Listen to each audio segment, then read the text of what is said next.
Welcome to SENS Talk. My name is Brandon and I'm your host. Before we get started, please follow us on Twitter at SENSTalk_ for live stream updates of all your Sanders games and of course breaking news. Now, last night the Sanders played 10 o'clock p.m. Eastern Time against the Vancouver Canucks in Vancouver. Going into this game, the Sanders were 0-2 with 2 shootout losses against the Capitals and the Detroit Red Wings. The Sanders were looking for the first win against Vancouver in Vancouver as Vancouver was 1-0 as they defeated the Oilers 5-2 the previous couple of nights ago. Let's head to the first period of the game where Cody Ceci, 4 minutes in, shoots it on Markstrom. He appears to make the save, but it slides right by him, slowly dribbles into the net, easily should have stopped it. Cody Ceci scores 1-0 Ottawa. But the Canucks respond right away. 3 minutes later, Tanev shoots and scores, assisted by Henrik and Daniel Sedin, the Sedin twins. And the Vancouver Canucks tied up quickly at 1 apiece as that one beats Anderson low blocker.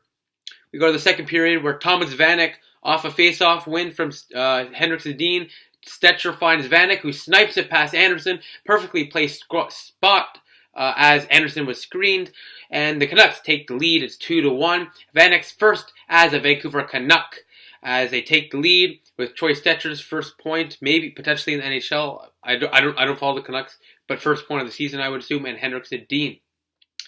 Third period, Sanders need to get something going. 5 minutes in, Ryan Dzingel gets that going. He gets a goal on a beautiful pass from Bobby Ryan, his first of the year. Bobby Ryan is tied with Broussard for leading points for the season with 3, and Pajot gets the other assist after a nice pass from Ryan.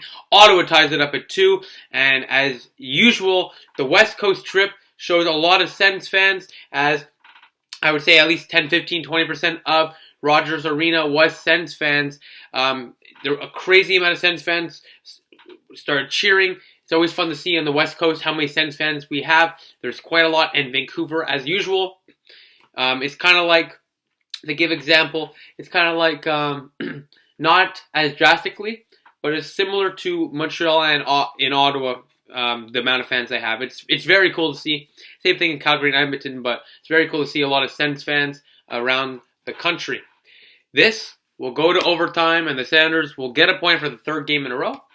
And let's get that extra point. We will have an update on Erik Karlsson very soon. I have it written down here. But right now, let's try to get that extra point without Erik Karlsson, and let's keep on getting those points. We go overtime, where the Canucks hit the post 40 seconds in, and a couple chances for the Sanders. Chabot finds Ryan, but he can't bury it. Stone on a 2-1 misses wide as we head to the third straight shootout, and the first time since December 2013 the Sanders are playing 3 games in a row in the shootout. The first shooter for the Vancouver Canucks, Marcus Granlund in on Anderson. He backhands it top shelf, 1-0 Vancouver. Ryan in on Markstrom. He stopped Thomas Vanek. He's a big save there by Craig Anderson. Burrows, his return to Vancouver. They had a standing ovation for him and a ceremony video. He stopped by Markstrom. Horvat to win it. Anderson with a big save. And Church now needs to score to tie it. And he roofs it. And Ottawa forces a fourth round. Brandon Sutter in on Anderson. He stopped.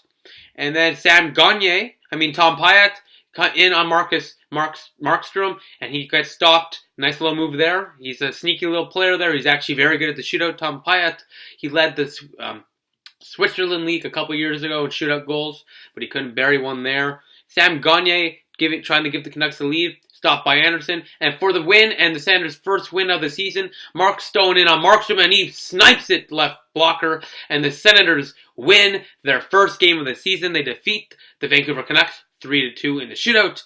Mark Stone with the game shootout winning goal. And the Sens fans in Vancouver show their pride. Ottawa wins it 3-2.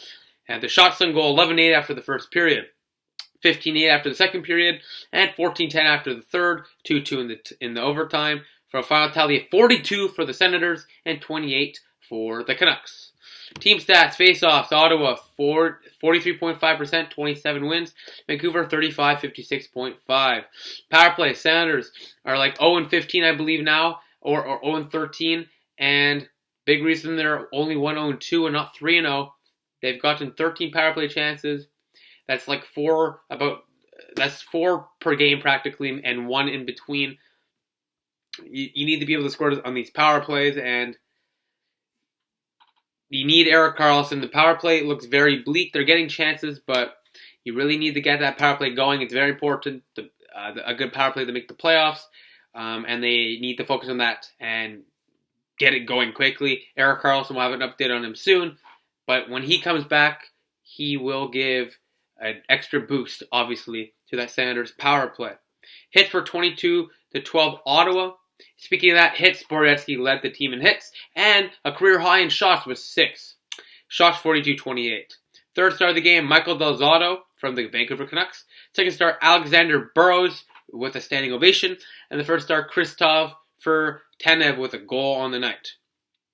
Now let's talk about some team stats so far in the season. The Sens are averaging 37.3 shots per game, good for 7th in the National Hockey League.